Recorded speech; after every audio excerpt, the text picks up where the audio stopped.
নমস্কাৰ আপোনালোক সকলোকে পুনৰবাৰ আপোন চৰ্চৰ অন্য এটা ভিডিঅ' লৈ স্বাগতম জনাইছো।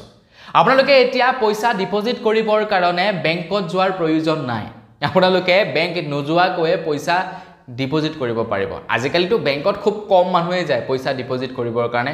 আজিকালি অনলাইনতে মানুহে পইচা ডিপজিট কৰি দিয়ে। কিন্তু যাৰ নেকি অলপমান বেছি টকা ডিপজিট কৰিব লগা থাকে সব সময়তো আৰু আপোনাৰ অনলাইন নাপায়, তো তাৰ কাৰণে বেংকত যাব লগা হয় পইচা ডিপজিট কৰিবলৈ। কিন্তু এইখিনিতে এটা ভাল খবৰ ওলাইছে, আপোনালোকে এতিয়া বেংকত যোৱাৰ প্ৰয়োজন নাই। বেংকত নোযোৱাকৈ আপোনালোকে এতিয়া পইচা ডিপজিট কৰিব পাৰিব আপোনালোকৰ বেংকৰ একাউণ্টত কেছ পইচা। তো কেনেকৈ সেই সম্পৰ্কে আজিৰ এই ভিডিঅ'টোত মই আপোনালোকক জনাম। তো ভিডিঅ'টো প্ৰথমৰ পৰা শেষলৈকে চাই থাকিব। মই চিটপান গগৈ, আপোনালোকে চাই আছে আপোন চৰ্চ। আহক আৰম্ভ কৰোঁ আজিৰ ভিডিঅ'। আগবাইছো খবৰটোৰ ফালে আগবঢ়াৰ আগতে আপোনালোক সকলোকে সৰুকৈ এটা ৰিকুৱেষ্ট, যদি খবৰটো চাই ভাল লাগে লাইক এটা কৰিব আৰু চেনেলটো যদি ছাবস্ক্ৰাইব কৰা নাই তেন্তে চেনেলটো ছাবস্ক্ৰাইব কৰি ল'ব। আজিকালি বস্তুবিলাক খুব সহজ হৈ পৰিছে। আগতে বেংকৰ পৰা পইচা উলিয়াবলৈ যাব লাগিছিলে, আজিকালি এটিএমৰ পৰা উলিয়াব পাৰি।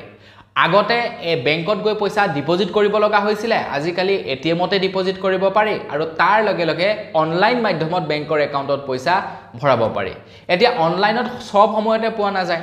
ঘপকে যেনিবা আপোনালোকৰ 1 লাখ টকা এটা ডিপজিট কৰিব লগা হ'ল, কোনোবা এজন মানুহক যদি কয় যে 1 লাখ টকা এটা মাৰি দেনা মোৰ অনলাইনত ভৰাব লাগে, মানুহজনে 1 লাখ টকা আপোনাক নিদিব নহয়, কাৰণ তেখেতে সেই 1 লাখ টকাটো আকৌ বেংকত জমা কৰিবৰ কাৰণে তেখেতৰ সময় লাগি যাব। তো সেইকাৰণে মানুহে বেছি টকা হ'লে অনলাইন দিব নোখোজে। কিছুমান বৰ্তমান সময়ত কিছু ডাঙৰ চিটিবিলাকত পইচা ডিপজিট কৰিব পৰা মেচিন ওলাইছে, কিন্তু সব বেংকৰ নাই, বিশেষকৈ ষ্টেট বেংকৰহে থাকে। আৰু সেই ষ্টেট বেংকৰ এটিএমত আকৌ কেৱল ষ্টেট বেংকৰ যাৰ একাউণ্ট আছে তেওঁলোকেহে পইচা ডিপজিট কৰিব পাৰে, বেলেগবিলাকে আকৌ পইচা ডিপজিট কৰিব নোৱাৰে। তো এই গোটেই সমস্যাবিলাক সমাধান কৰিবৰ কাৰণে এতিয়া কানাড়া বেংকে এনেকুৱা এটা ছিষ্টেম উলিয়াইছে, আপোনাৰ যি বেংকতে একাউণ্ট নাথাকক কিয় আপোনালোকে কানাড়া বেংকত গৈ পইচা ডিপজিট কৰিব পাৰিব। মানে কানাড়া বেংকৰ এটিএমত গৈ পইচা ডিপজিট কৰিব পাৰিব। এতিয়া পইচাটোতো উলিয়াব পাৰিবই, পইচা উলিওৱাৰ ক্ষেত্ৰতো আপোনালোকৰ কোনো বাধ্যবাধকতা নাই, য'তেই মন যায় তাতে উলিয়াব পাৰিব। আপোনাৰ যি বেংকৰে একাউণ্ট নহওক কিয় য'ত মন যায় তাতেই আপোনালোকে এটিএমৰ পৰা পইচা উলিয়াব পাৰিব, সেইটো চবতে আছে ফেচিলিটি। কিন্তু এতিয়ালৈকে কেৱল মানে এনেকুৱা ফেচিলিটি আছিলে যদিহে আপোনালোকৰ ষ্টেট বেংকৰ একাউণ্ট আৰু আপোনালোকে ষ্টেট বেংকৰ এটিএমত গৈ ষ্টেট বেংকৰ একাউণ্টতহে পইচা ভৰাব পাৰিব, পাঞ্জাৱ নেশ্যনেলৰ এটিএমত গৈ পাঞ্জাৱ নেশ্যনেল পইচাহে ভৰাব পাৰিব। এতিয়া সব জেগাত কিন্তু আপোনালোকে চাওক যে পাঞ্জাৱ নেশ্যনেল বা অন্যান্য বেংকবিলাকৰ পইচা ডিপজিট কৰিব পৰা মেচিন নাই।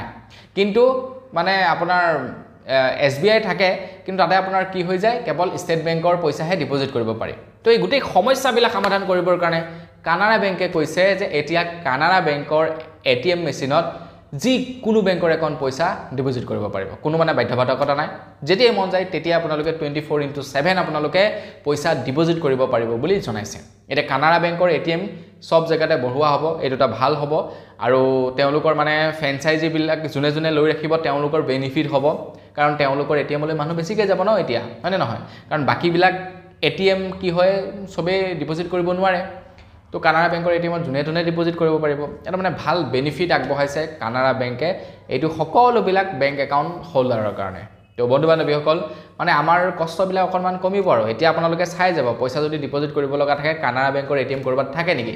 তো কানাড়া বেংকৰ এটিএম যদি পায় তাত গৈ আপোনালোকে বিন্দাছ পইচা ডিপজিট কৰি দিব পাৰিব। তো বন্ধু বান্ধৱীসকল, বছ আজিৰ ভিডিঅ'ত জনাবলগীয়া ইমানেই আছিলে ইনফৰমেশ্যন। জানি কেনে পালে জনাব। তো পুনৰ এটা ভিডিঅ' লগ কৰাৰ খাতিৰত বিদায় মাগিছোঁ। ধন্যবাদ। জয় অসম।